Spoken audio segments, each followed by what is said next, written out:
Hello and welcome to FPL Mate, your best mate for Euro 2020 fantasy football content. My name is Dan and today I've got for you a wildcard draft video instead of the usual buy, sell, keep, avoid video. And that's because I kind of thought this week, I was looking at kind of what I'd do for a buy, sell, keep, avoid video, and I ended up with the conclusion that any buys are, players who would be included in a wildcard draft video. Anyway, any sells are just any players that you have in your team that are not playing anymore, who are invalid players who have been knocked out. So that's going to be pretty simple of who we're going to be selling from our teams.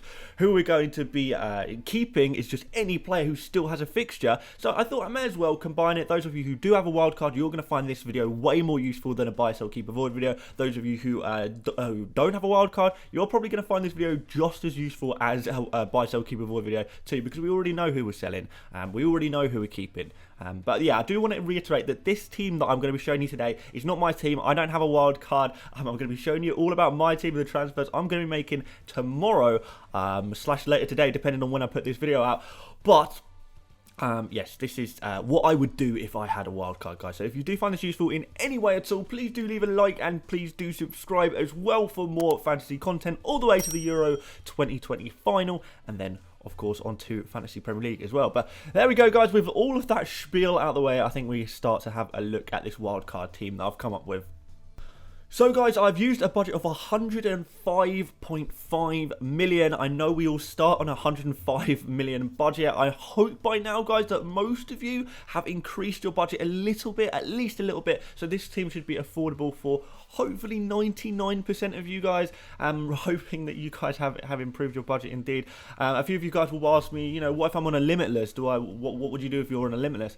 Honestly, I don't even think I'd use my limitless right now because you sacrifice transfers by using your limitless. So maybe just save your limitless to the final, if I'm perfectly honest. But for a wild card, I think you can get a lot for your money. I don't think you need a huge budget this match day to get a good team at all. So 105.5 is just fine. And guys, if you're asking about limitless, save it for the final. That's what I would do personally. But here we go with the wildcard draft indeed. Let's start off in goal with Unai Simon. I'm not going to lie to you guys, this is not the main goalkeeper, but since we've got to pick two goalkeepers, one on the bench, one a starting goalkeeper, I just feel like there's limited options because we've got to choose a day one goalkeeper and a day two goalkeeper basically because there's only 2 days of games. And the obvious day one goalkeeper is Simon. The other teams are sort of Italy versus Belgium. Who knows who's going to win that one?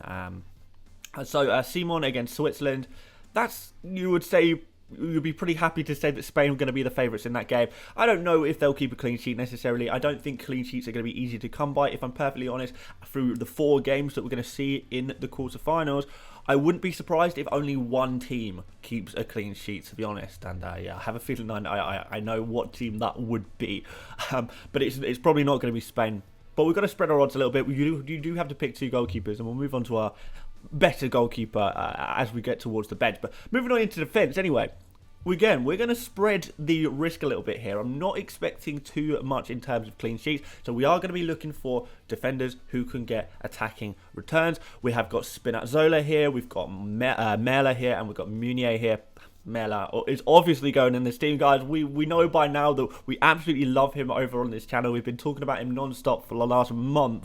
Even before the tournament started, he was always going to be a really nice player to go for. Czech Republic is the fixture, so could be an opportunity for a clean sheet there. Like I said, I don't think there's any guaranteed clean sheets. I do think Denmark are one of the stronger defensive teams remaining, and I do think Mela is one of the best attacking fullbacks in the whole competition that remains. So Mela is got to be an absolute must-buy if you haven't got him, whether you're on a wild card or not, I do think, in terms of defenders anyway.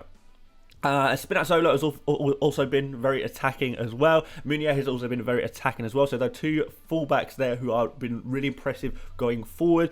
As for clean sheets, I think there is a chance of a clean sheet between Italy and Belgium, but honestly, I'm not going to call it. I'm probably going to go out and say that Italy are probably the slight favourites in this game, but it's a very difficult game to call.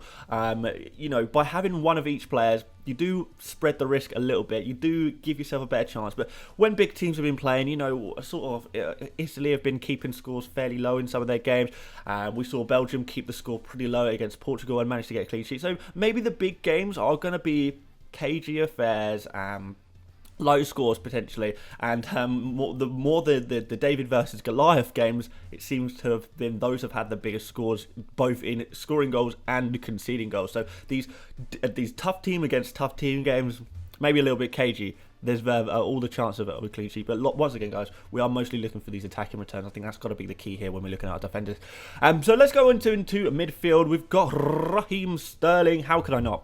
How can I not? 3 goals in 4 games now, and there'll still be England fans saying, why is Sterling still starting? Well, because he's our top scorer for a large while. But yeah, if you're looking at the biggest mismatches in this round of fixtures, I know we talked about mismatches before, and things haven't always gone to plan. You know, things don't always go to plan. But in terms of mismatches, you would say that England versus Ukraine is one of the better ones, and for that reason, we are going to want to go in on some England players. Not just because this fixture here is very good, but England also have the easiest run to the final of any team remaining in the competition, so they really do. So consider yourself quite lucky, fellow England fans. We've got a very good run to the final if we can continue to beat teams, if we can continue to keep clean sheets and nick the odd goal. Let's see what happens. Sterling is going to be a candidate for nicking those goals, and Ukraine as well have been one of the worst defences in the entire tournament, really. You know, obviously they've been very good going in an attack. They've been very entertaining to watch, but they have shown those defensive fragilities. Even, you know, they only conceded 1 goal to Sweden, but you kind of saw that there was some huge chances against them, many huge chances. So they could have easily conceded a few more goals against a slightly better team. So for that reason, I am going to have to continue to say that Ukraine are probably the best defence to target, as in, you know, going for your attacking players against the Ukraine defence remaining in the competition. So like I said, it's a bit of a mismatch. England have a really nice run, so I do like this look of England in this Ukraine game, and I'm sure that's going to annoy many Ukraine fans. If you are from Ukraine and watching this video, nice to have you here, but I've got to be objective here, because at the end of the day, this is a game about odds. This is a game about, you know, getting as many points as possible, and that's just how I feel is the best way to get some points here. So we've got De Bruyne here, and I don't want you to, because I've got 2 Belgian players in here and 1 Italian player, and that's it, by the way. Only 2 Belgian players, only 1 Italy player, because I don't want to go too far in on either team. I don't want you to think that I think that Belgium are the favourites here, but there is obviously a very good chance of them going through. If I had to put odds on it, I'd probably say there's maybe a 60% chance of Italy going through and a 40% chance of Belgium going through. So it's pretty tight. It's going to be a pretty tight, and obviously this is just my own speculations. But De Bruyne, in terms of midfielders, he's going to be one of the best ones in the entire competition. Now, there's not really a better player left in the competition. You would arguably say De Bruyne is probably the single best, most talented football player remaining in the competition. So for that reason, it's quite easy to put him in. And I know Italy have been quite good defensively, but they did concede a goal last game. Belgium have been looking pretty good. If there's going to be some goals, there's every chance that De Bruyne is involved. And if Belgium were to proceed to the next stage of the tournament, De Bruyne would be a really nice player to have, because he'd be playing up against Spain, who have been not great in defence, and or Switzerland, if Switzerland managed to beat Spain, and there's a possibility there as well. So De Bruyne would be a really nice player to take further into the competition as well. You know, if Italy were to go through, we could obviously switch things around. We could bring in, you know, Insigne or Immobile, whatever. Remember, guys, you've got 5 transfers next round, so you can think a little bit short term here, and you can take a certain amount of risk. Obviously not too much, because 5 transfers is a finite amount of transfers, but we can take a few risks here. And De Bruyne, as the best player remaining in the competition, seems pretty easy to put in your team. We've got Sarabia here, who has been brilliant since he's come into the Spain team. I think this Switzerland versus Spain game is going to have goals in, hence you see Shaqiri in there as well. Plus, they're both really, really good prices as well, which allows you to spend a little bit more money in other positions as well. Oh, I probably should say it on De Bruyne, because I just realised a lot of you guys are going to say in the comments, I thought De Bruyne was injured. Yeah, it looks like he's going to be absolutely fine for this game. I know that, you know, a lot of people just look at the UEFA app and it just has the injury icon there, and that's the be all and end all. No, it does look like De Bruyne is going to be fine, so I imagine over the next 24 hours, 48 hours, they will remove that injured icon from De Bruyne. But yeah, obviously, if there's any last minute news, any last minute changes, we've got a little bit of time to figure that out, haven't we? So don't worry too much about that. But yeah, Sarabia and Shaqiri, two of Spain and Switzerland's best attacking player in terms of outputs. So very easy. If that's a high scoring game, as I predict it probably will be, then that combo of two players gonna be really nice, and hopefully they'll score a couple of goals against each other, if you like. Moving up front, we've got Harry Kane. Now that he's scored that first goal for England in the tournament, I think that is going to give him a much needed confidence boost. Like I said about Ukraine, this is a good team to target if we're talking about our attackers. So I do like that a lot, and yeah, we know that Kane's going to be starting every game, and if England progress in the tournament, then Kane is just a nailed-on striker to play every game. You know, when he's at his best, he is very, very, very good. And yeah, I just think he can do the business all the way if he has got that confidence back, if he can start playing his own game a little bit more. And yeah, I like this fixture a lot as well. I don't need to tell you guys too much about the quality of footballer that Kane is. Even if he has been a little bit disappointing, I think now is the time to push on. And like I say, going for these England players is going to be so important, I think. And please don't think, you know, guys, if you're new to the channel, perhaps you might think as an English person I'm being biased here, but you guys who've been watching me for a few weeks will know that I've been pretty much avoiding England players like the plague, especially their attacking players, because I've just not been that confident in them. But things change. You know, the situation England have found themselves in is very different to before. So yeah, I'm still trying to be objective here. I don't want you guys to think I'm being biased in any way. I'm really trying hard not to be, and hopefully I've managed to do that throughout the competition for you guys. We've got Morata here again, nailed on Spain striker. Maybe he's been a bit disappointed at times, but he has generated a lot of XG, that's for sure.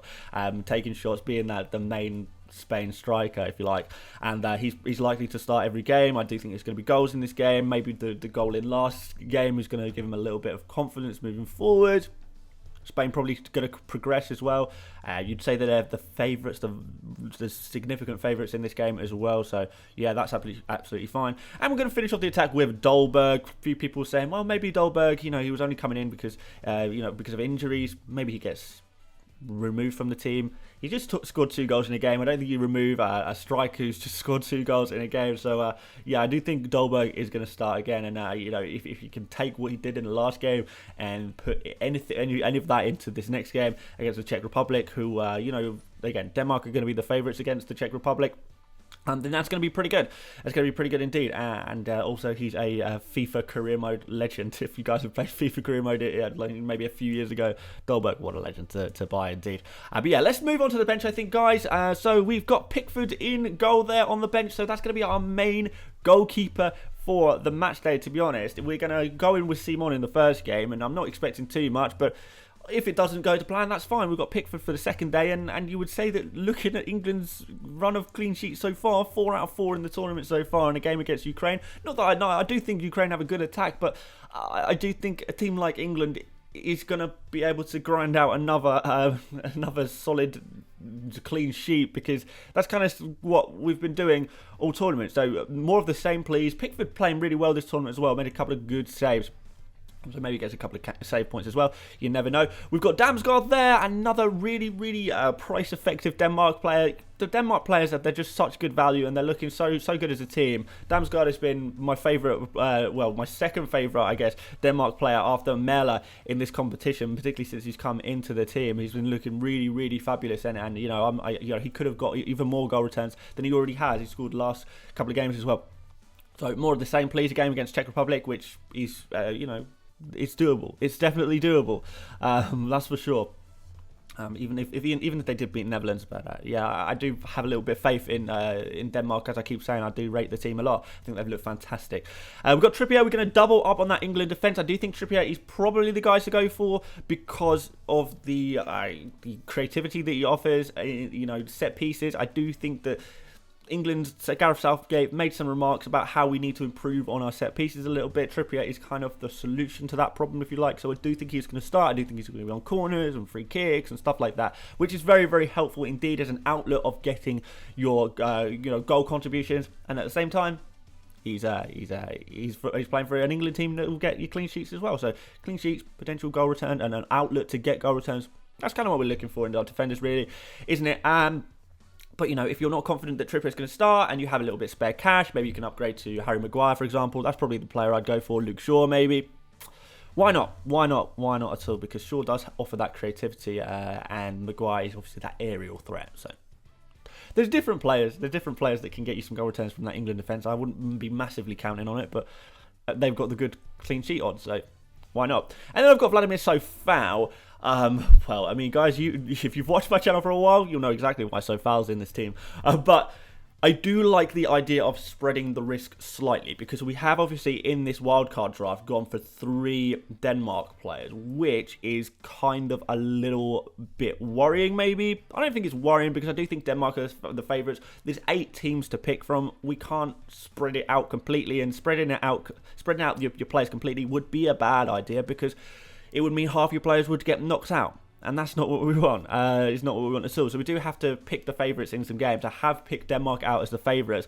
But we can mitigate that risk a little bit by putting Vladimir Sofau in the team here. And yeah, he's been pretty good. I do think there's a possibility for a Czech Republic clean sheet. They kept a clean sheet against Netherlands. And Sofau is a fairly creative right back in that team. So yeah, looks pretty good to me as a little pick and a little bit of a differential there as well. But overall, guys, that is pretty much the team. If you want to know about what kind of captains you go for, I would probably be most tempted by Morata, I would say, on day one. I know Morata is not a captain that will fill anyone with confidence, but if you're looking at the 2nd of July games, particularly if we're looking at attackers, and I think we just go for attackers now, because defenders, I think the time of defenders has to a degree passed in terms of getting points.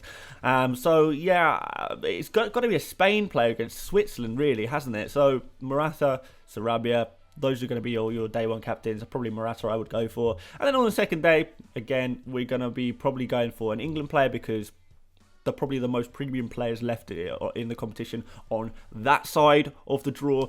So Harry Kane would probably be the one I'd go for. Obviously, you could go for Raheem Sterling if you want as well. But yeah, Harry Kane, I think, would be the one I would like to go for personally in this game. But yeah, those are your captains. There's your wildcard team. Guys, if you want to use this wildcard team, if you want to copy it exactly, go for it. Absolutely go for it, and let me know how you get on next week. If you don't have a wildcard and you see a couple of players you like the way I'm talking about some of these players, you know, they're the players that you really like the look of, you got 3 transfers, or maybe you'll take a -4, you want to use 4 transfers, bring in some players from this draft, guys. And I really do think that these players are going to be the most effective players, not just in this game, but potentially moving forward in the competition as well. So this is a really nice wildcard draft. Like I say, guys, if you've got Limitless, I'd be tempted to save that to the final, to be honest, because by using your Limitless, it just means that you're going to go, you might fix your problems in the short term, but you're going to go into the quarterfinals having sacrificed 3 of your transfers. You can have even more of your players in your round of 16 team, your matchday 4 team, even more. If you say you've got a few players knocked out already, you can have even more players knocked out by the time we get to the semi-finals, and only 5 transfers to fix it, because you sacrificed 3 transfers by using that limitless chips, because limitless cancels out all the transfers that you use on that match day in which you use it. Hope that makes sense, guys. But there we have it. Thank you so much for watching this video. If you did enjoy what you saw today, please do leave a like. Please do subscribe if you're new around here. If you want to follow me on Twitter, you can at FPL Mate. I'm going to be showing you my own personal team either later today or tomorrow. I don't know when you're watching this video. I don't know when I'm releasing this video, to be honest. But yeah, I'll show you all about what I'm doing with my team. So yeah, look forward to that, and I will see you later, thanks. Bye-bye.